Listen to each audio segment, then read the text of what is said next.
नमस्कार दोस्तों, आपके लिए लेकर आ गए हैं जो आज आपका पेपर हुआ था पीटीटी का। उस पीटीटी के पेपर के जो जीके का क्वेश्चन है उस क्वेश्चन को हम हल करने जा रहे हैं। वन लाइनर क्वेश्चनों के अंदर आप जल्दी से जल्दी अपना पेपर ले लीजिए और इसके अंदर स्टिक का जो आपका स्टिक उत्तर है उसको टिक करते जाइए और स्टिक नहीं है वो आंसर गलत करते जाइए। ठीक है, तो पहला है राजस्थान का राज्य नृत्य क्या है। ये तो आपको सभी को पता ही है कौन सा है, घूमर नृत्य है। उसके बाद में राजस्थान कला के सोने का प्रयोग कर कांच पर सूक्ष्म चित्रकारी को क्या कहा जाता है, थेवा कला कहा जाता है। ये देख लेना थेवा कला है क्या, बिल्कुल सही होगा अगर थेवा कला है तो। जलवायु परिवर्तन का प्रभाव पड़ रहा है, वर्तमान में जलवायु परिवर्तन से क्या प्रभाव पड़ रहा है, कार्बन पृथक्करण में वृद्धि हो रही है, ध्यान रखना ये इसका सही आंसर है। उसके बाद में अगला क्वेश्चन है, अमलिया वर्षा स्मारक के संगमरमर को संरक्षित करती है तो यह घटना कहलाती है। इसका आंसर था संगमरमर कैंसर। उसके बाद में आता है आपका निम्नलिखित में से कौन सा यूनेस्को सूची में शामिल नहीं है। तो इसमें आपका जो आंसर था वो क्या था, बीकानेर का किला। उसके बाद में आपका अगला क्वेश्चन था कि खातौली के युद्ध में राणा सांगा ने किसे हराया था। तो इसमें तो आपको पता है खातौली का युद्ध 1517 में, ठीक है, 1517 में हुआ था और इब्राहिम लोदी को पराजित किया था। तेजाजी का मेला राजस्थान के किस शहर में लगता है। नॉर्मल क्वेश्चन है, परबतसर का। बिल्कुल सरल क्वेश्चन आया, सरल पेपर था बहुत ही। निम्नलिखित में से कौन सी नदी बंगाल की खाड़ी में गिरती है। ये देखो कितना सरल क्वेश्चन है, चंबल नदी। प्रागैतिहासिक स्थल कालीबंगा राजस्थान के किस जिले में स्थित है, हनुमानगढ़ जिले में। ये भी बिल्कुल सरल क्वेश्चन था। उसके बाद में राजस्थान पर्यटन की टैगलाइन क्या है, the incredible state of India. ये भी क्वेश्चन बहुत ही सरल था। उसके बाद में राजस्थान के किस योजना के तहत महिलाओं के वेतन स्वास्थ्य प्रबंधन के लिए महिलाओं और किशोरियों को हर महीने 12 सैनिटरी नैपकिन, ध्यान में साथ जोड़ दिया मैंने, नैपकिन प्रदान की जाएगी। तो आपको ये तो उड़ान योजना तो बहुत समय से चल रही है, तो नॉर्मल सा क्वेश्चन है ये भी। उसके बाद में आपका ध्यान रखना राजस्थान आगे क्वेश्चन आया था वो कौन सा आया था कि राजस्थान भारत का पहला ऐसा राज्य बन गया जिसने बड़े पैमाने पर सिंचाई और सौर प्रतिष्ठानों के गीगावाट को कितने गीगावाट को पार कर लिया, 10 गीगावाट को पार कर लिया। ये भी बहुत ही इंपॉर्टेंट क्वेश्चन था और आगे भी इसी प्रकार के क्वेश्चन वापिस छप जाएंगे और किसी एग्जाम के अंदर, ध्यान रखना, ठीक है। उसके बाद में आपका अगला क्वेश्चन था वो था कि sports for all sports services किस इवेंट के पावर्ड बॉय स्पॉन्सर के रूप में शामिल हुई है। तो मैंने यूथ गेम्स क्योंकि वगैरह क्वेश्चन करवाए थे करंट अफेयर्स के अंदर, अगर आपने वो क्लास देखी है तो आपको फायदा जरूर होगा, ठीक होया होगा, ठीक है। तो इसमें कौन सा होगा आपका, खेलो यूथ गेम्स होगा। हम रक्षा करते हैं किस अस्त्र बल का आदर्श वाक्य है, जल्दी जल्दी बताइए। हाँ बिल्कुल सही था आपका तटरक्षक सेना। अगर आपने तटरक्षक सेना किया है तो आपका बिल्कुल सही था, ठीक है। फिर कौन सा शहर 2023 में 5वां आसियान भारतीय व्यापार शिखर सम्मेलन की मेजबान करेगा, यानी की है, ठीक है। कहाँ पर हुआ है आपका जो 5वां शिखर आसियान शिखर सम्मेलन है वो कहाँ पर हुआ था, कुआलालंपुर था। इसका अगर आपने कुआलालंपुर किया है तो बिल्कुल आंसर सही है। फिर 27 फरवरी को पीएम श्री नरेंद्र मोदी द्वारा कर्नाटक में किस हवाई अड्डे का उद्घाटन किया है। तो इसमें आपका शिवमोगा था, शिवमोगा नहीं शिवमोगा था, ध्यान रखना। अगर आपने शिवमोगा किया है तो बिल्कुल करेक्ट आंसर है। उसके बाद में आपका अगला क्वेश्चन था कि तिलमैल, ठीक है, तिलमैल भारत के टाटा समूह और किस देश के समक्ष संयुक्त उद्यम है। तो इसमें आपका जो सही आंसर था वो क्या था, यूएसए था। क्या यूएसए था। किस शहर में आयुष मंत्रालय ने विश्व होम्योपैथी दिवस पर वैज्ञानिक सम्मेलन आयोजित किया। तो इसमें आपका जो आंसर था वो क्या था, नई दिल्ली था। जी हाँ, करंट अफेयर्स के थोड़े से क्वेश्चन हार्ड हो सकते हैं, बाकी आपका जो राजस्थान का लेवल है वो तो बिल्कुल आसान लेवल है, ठीक है। फिर किस देश को टैक्स हेवन के रूप में जाना जाता है जिसने पहली बार फेडरल कॉर्पोरेट टैक्स प्रस्तावित किया। तो इसमें आपका जो सही आंसर था वो क्या था, संयुक्त अरब अमीरात। उसके बाद में आपका स्वतंत्रता सेनानी श्री सूरजमल बसानिया का निवास स्थान कहाँ का था, बांसवाड़ा का था। कहाँ का था, बांसवाड़ा का था, ठीक है। और जनजातीय विश्वविद्यालय ने करवाया था। तो आपसे जो क्वेश्चन है आपके क्षेत्र से उसने एक क्वेश्चन पूछ ही लिया, ठीक है। उसके बाद आपका अगला क्वेश्चन है वो है, अगला क्वेश्चन था वो क्या था, इलाहाबाद का अशोक स्तंभ किसके शासनकाल के बारे में जानकारी प्रदान करता है। यह आपके भारत के जो प्राचीन इतिहास है मौर्य वंश गुप्त वंश से क्वेश्चन पूछा गया है, ठीक है। तो इलाहाबाद का अशोक स्तंभ किसके शासनकाल के बारे में जानकारी प्रदान करता है, समुद्रगुप्त के बारे में। फिर दक्षिण भारत के मंदिरों में पाए जाने वाले शक्तिशाली प्रवेश द्वार कहलाते हैं, क्या कहलाते हैं, बिल्कुल गोपुरम कहलाते हैं। ये भी आसानी क्वेश्चन था, कोई इतना हार्ड क्वेश्चन नहीं था कि अभिनव भट्टाचार्य के नाम से इनका तो क्वेश्चन आपको ही पता है क्या होगा, राणा कुंभा होगा। ये बिल्कुल आसान क्वेश्चन था। राजस्थान का लेवल तो बहुत ही आसानी आता है, ठीक है। सिंधु घाटी सभ्यता की सबसे महत्वपूर्ण विशेषता क्या थी, प्रस्तुत करता है, तो वो कौन सी आपकी कला और वास्तुकला थी। क्या, कला और वास्तुकला। तो किस किस के सही हुए हैं कमेंट में सेक्शन में बताइए कितने सही हुए हैं, ठीक है। उसके बाद में ब्राह्मण ग्रंथ में वे पुस्तकें जिनका संबंध किससे है, प्रमाण कर्मकांड से होगा। किससे संबंध होगा, कर्मकांड से होगा। अगर आपने कर्मकांड किया तो बिल्कुल आंसर सही है।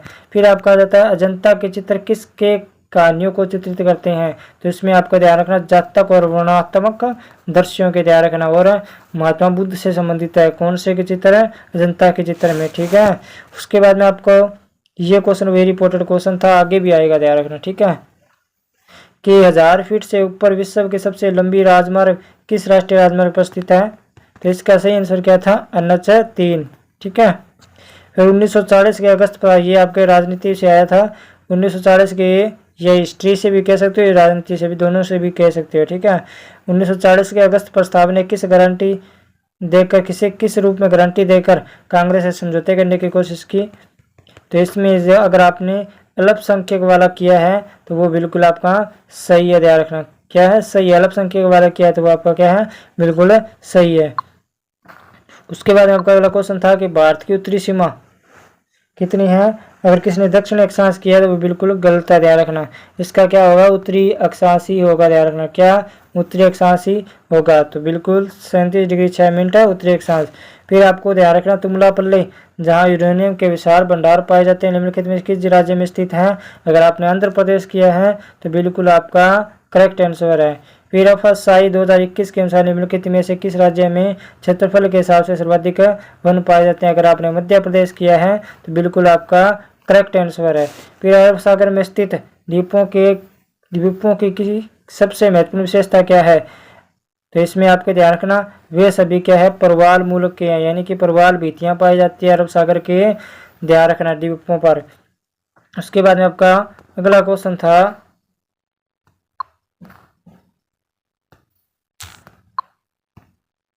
कि उत्तर पश्चिम में अंतर उष्णकटिबंधीय अभिसरण क्षेत्र के मध्य शुष्क और गर्म हवाओं को क्या कहा जाता है।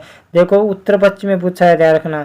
इसमें उत्तर पश्चिम में, उसमें आपको मौसम भी दे रखा था, आरंभ वर्षा भी दे रखा था, तो इसमें आपका जो सही आंसर था वो क्या था, लू था। जिसने लू किया वो बिल्कुल सही क्वेश्चन किया है, ठीक है, सही आंसर किया है।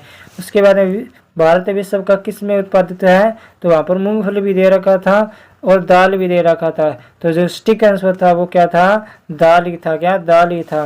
फिर ग्रैंड ओल्ड लेडी के रूप में किसे जाना जाता है, तो ध्यान रखना क्या था, इसका आंसर है अरुणा आसफ अली था। फिर भारत के ब्लडमैन किसे कहा जाता है, इसका क्या था आंसर है, इसका था डॉक्टर सलीम अली। क्या था, डॉक्टर सलीम अली था। फिर अहोम जनजाति कहाँ पाई जाती है, तो इसका आंसर क्या था, म्यांमार था। क्या था, म्यांमार था।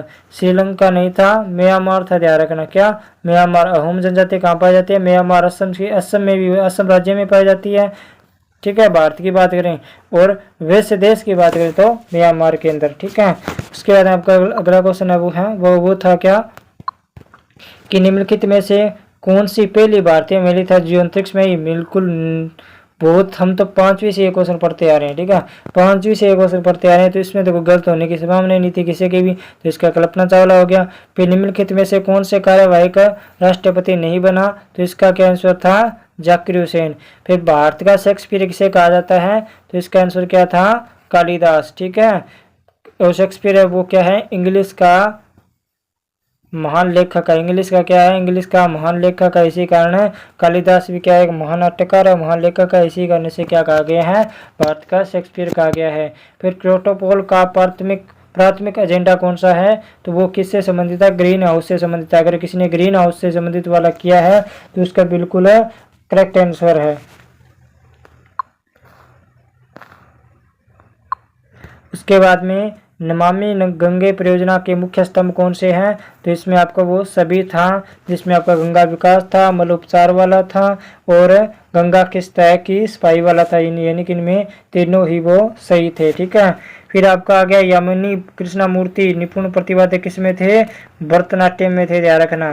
किसमें, भरतनाट्यम में। और अगर आपको भरतनाट्यम ना दे तो कुचिपुड़ी भी ध्यान रखना, कुचिपुड़ी भी इन्हीं के भी ये प्रतिपादक है, अच्छे वादक का ध्यान रखना, ठीक है।